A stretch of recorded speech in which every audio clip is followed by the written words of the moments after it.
శివకుమార్ గారితో మాట్లాడతాం. శివకుమార్ గారు. ఆనంద్ గారు నమస్కారం. నమస్తే సార్. సార్ చెప్పండి, ఇప్పుడు 22A ఒకటి క్వశ్చన్ ఏంటంటే కమిషన్ల కోసమే ఈ యొక్క 22Aకి సంబంధించినటువంటి విషయాలైతే నడుస్తూ ఉన్నాయి.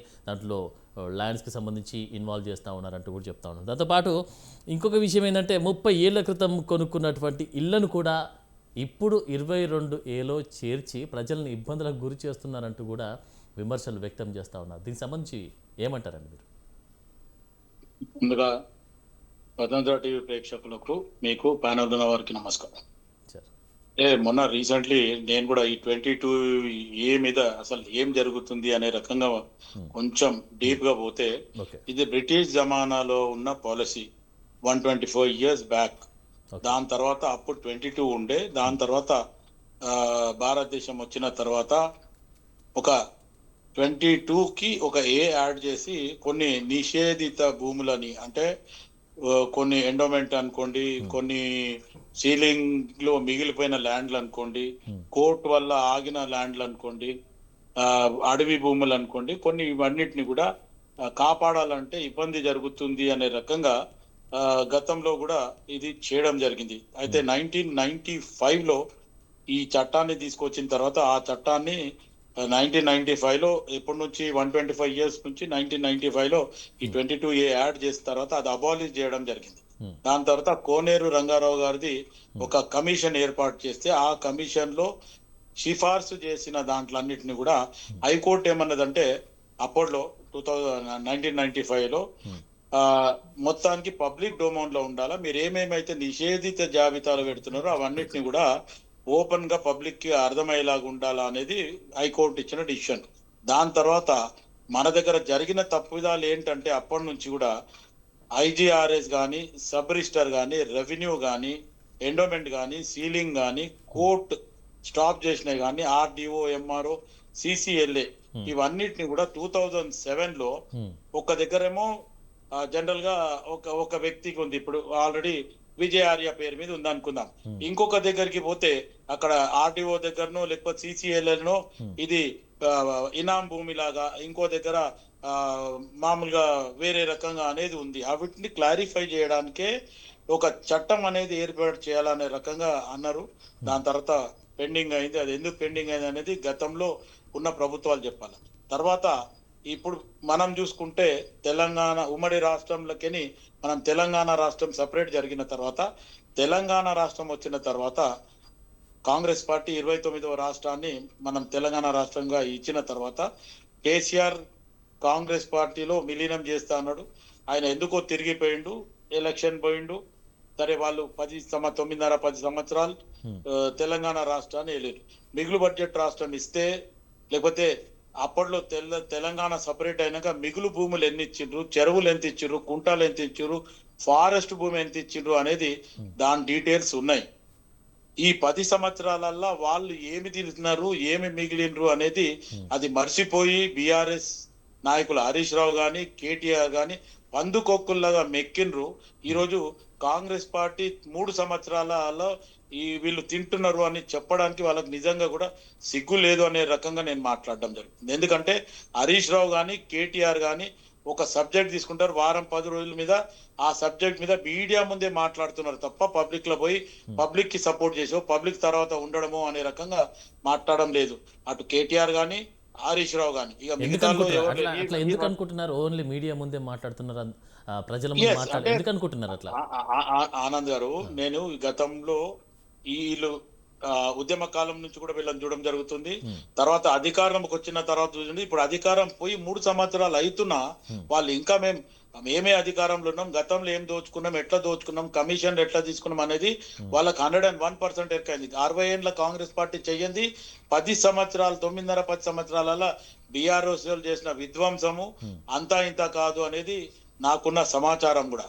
అయితే దీని విషయంలోకి వస్తే ఈ రోజు 22Aలా కొన్ని మిస్టేక్స్ జరిగినాయి అనే రకంగా పొంగులేటి శ్రీనివాసరెడ్డి ఓపెన్ గా మంత్రిగా ఆయన ఓపెన్ గా చెప్పడం జరిగింది. ప్లస్ అధికారులు ఎవరైతే తప్పు చేసిందో వాళ్ళని కూడా సస్పెండ్ చేస్తాము, చర్యలు తీసుకుంటామని ఇప్పుడు పొంగులేటి శ్రీనివాసరెడ్డి చెప్పిండు. అటు ముఖ్యమంత్రి రేవంత్ రెడ్డి పర్యటనలో ఉన్నాడు, ఆయన కూడా ఇదే మాట చెప్పడం జరిగింది. అయితే ఒకటి ఏంటంటే ఈ రోజు బీఆర్ఎస్ వాళ్ళు ఎక్కడ దొరికినా ఒక అస్త్రాన్ని దొరుకుతుంది అనే రకంగా ఆలోచిస్తూ ఈ రోజు ఇంకొక మాట వాళ్ళు ఏమంటారు, మేము జనతా గ్యారేజ్ తెరిచినాం. మీ జనతా గ్యారేజ్ కాదురా బాబు, దోచుకున్న గ్యారేజ్ మీది. ఈ రోజు జనతా గ్యారేజ్ అని ఆ మంచి పేరుని ఒక సినిమాకి ఇచ్చిన టైటిల్, వాళ్ళు చేసేదంతా ప్రజలకు మేలు చేసిండ్రు. మీరంతా దొంగల గ్యారేజ్ అది, జనతా గ్యారేజ్ కాదు. ఆ రకంగా మీరు వివరణ పబ్లిక్ ఇవ్వద్దు. మీరు దోచుకునేది ఎంతనో ముందు అది చెప్పండి, అది పక్కన పెట్టేసి మేము ప్రజలకు మెయిల్ చేస్తామన్నారు. మీరు ప్రజలలో పొండి, ఏ ప్రజలకు కాంగ్రెస్ పార్టీ 3 సంవత్సరాలలో చేస్తలేదో ప్రజల సడుపోండి. ఇప్పుడు ఇంతకుముందు బీజేపీ నా స్పోక్స్ పర్సన్ ఒక మాట అన్నాడు, కృష్ణారెడ్డి గారు, మేము మొత్తానికి ధర్మేంద్ర ప్రధాన్ని దించడానికి రాహుల్ గాంధీ మాట్లాడిండు, మొత్తానికి జంజీతోని మొత్తానికి కాంగ్రెస్ పార్టీ సపోర్ట్ చేసి. ఎస్, మీ బీజేపీ బీఆర్ఎస్ కూడా రంగంలోకి దిగండి. ఎక్కడ కాంగ్రెస్ పార్టీ తప్పు చేస్తుందో అక్కడ ప్రజల తరఫున పోయి మీరు ధర్నాలు చేయండి. ఖాళీ మీడియాల ముందు మాట్లాడి మేము దెబ్బలు జరుచుకుంటామంటే ఎక్కడ మీరు బీజేపీ కానీ అటు బీఆర్ఎస్ కానీ చేస్తున్నట్టు అవుతుంది. ఈరోజు నిజంగా కాంగ్రెస్ పార్టీ తప్పు చేసింది అని మీరు గిట్ట భావిస్తే ఎస్ అంటే ప్రజల తరఫున తీసి ఒక పోరాటం చేయండి, ప్రజలకు అట్లా మేలు చేయండి. మేము జనతా గ్యారేజ్ తీసుకున్నామనేమో ఇంకోటి బీఆర్ఎస్ వాళ్ళు అంటారు అది దొంగల గ్యారేజ్. ఇటు బీజేపీ వాళ్ళు అయితే ఒకరికొకరికి పడకుండా 8 మంది ఎంపీలు 8 మంది ఎమ్మెల్యేలు ఒకరికొకరు పడకుండా వాళ్ళు ఏదో మీడియాలో కిషన్ రెడ్డి ఒక్కడు మాట్లాడిండు అంటే వీళ్ళకు మాట్లాడినటువంటి ఒక మాట కూడా ప్రస్తావన చేస్తా ఉన్నారు. చెప్పండి ఆనంద్ గారు, చెప్పండి.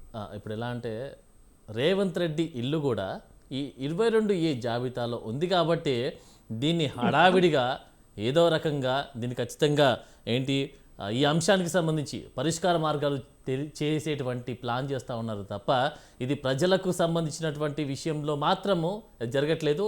22Aలో ఖచ్చితంగా రేవంత్ రెడ్డి ఇల్లుంది కాబట్టి ఇది ముందడిగేసి చేస్తూ ఉన్నారంటూ కూడా చెప్తా ఉన్నారు. ఇది వాస్తవమేనా? అయితే ఆనంద్ గారు గతంలో కూడా హైడ్రా సబ్జెక్ట్ వచ్చినప్పుడు కూడా వాళ్ళ అన్న తిరుపతి రెడ్డిదో ఇంకెవరిదో అది కూడా మొత్తానికి FTLనే ఉంది అనే రకంగా కూడా అప్పుడు ప్రాపగండా లేపిండ్రు. నేను కాదంటలేను.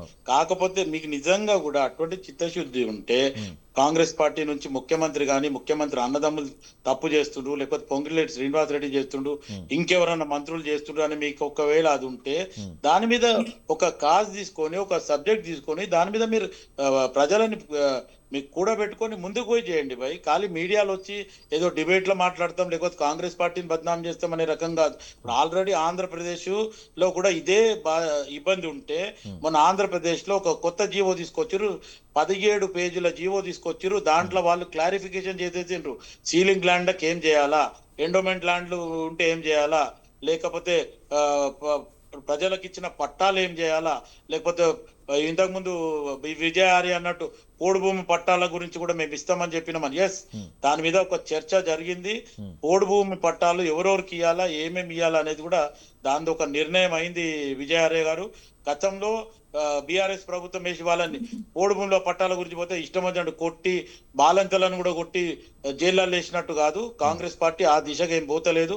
ఒకవేళ బీఆర్ఎస్ వాళ్ళైనా బీజేపీ వాళ్ళైనా ఒకటే నేర్చుకోండి, మీకు నిజంగా కూడా కాంగ్రెస్ పార్టీ అధికారంలోకి వచ్చిన తర్వాత తప్పిదం చేస్తుందంటే మీరు ప్రజల సపోర్ట్ తీసుకొని మీరు ధర్నాలు చేస్తారా ఇంకేం చేస్తారా అవి చెయ్యండి తప్ప ఖాళీ మీడియా ముందు మాట్లాడి మొత్తానికి పక్కన వెళ్ళిపోయి మళ్ళీ తర్వాత మేము ఆ గ్యారేజ్ ఈ గ్యారేజ్ అంటే మీ గ్యారేజ్లన్నీ బంద్ అయిపోయినాయి. 3 సంవత్సరాల నుంచి మీ గ్యారేజీలే కుల్లలేవు. ఇప్పుడు మళ్ళీ కొత్తగా మీరు గ్యారేజ్ ఓపెన్ చేస్తా అంటే ఎవరు నమ్మేది లేదు. మొత్తానికి ప్రజలకి ఏదైతే ఇచ్చిన మాట పూర్తి చేస్తుందని ఈరోజు హైకమాండ్ కి కూడా నేను కానీ నాలాగా ఎంతో మంది మేధావులు అనలిస్టులు తర్వాత కాంగ్రెస్ పార్టీ శ్రేయోభిలాషులు అందరూ కూడా హైకమాండ్ కి లెటర్లు రాయడం జరిగింది. దాని మీద యాక్షన్ ఉంటుంది. ఎట్టి పరిస్థితుల తెలంగాణలో కాంగ్రెస్ పార్టీ ఇచ్చిన మేనిఫెస్టో ప్రకారం ముందుకు పోవాలని చెప్పి హైకమాండ్ కూడా ఇప్పుడు ఉన్న మీనాక్షి నటరాజన్ గారు మా ఇన్ఛార్జ్ కూడా చెప్పడం జరిగింది. రేవంత్ రెడ్డి కానీ ఇటు మిగతా మంత్రులు కానీ పద్ధతి ప్రకారంగానే పోవాలని చెప్పి హైకమాండ్ వాళ్ళని సూచించినట్టు కూడా నాకు సమాచారం ఉంది. రైట్.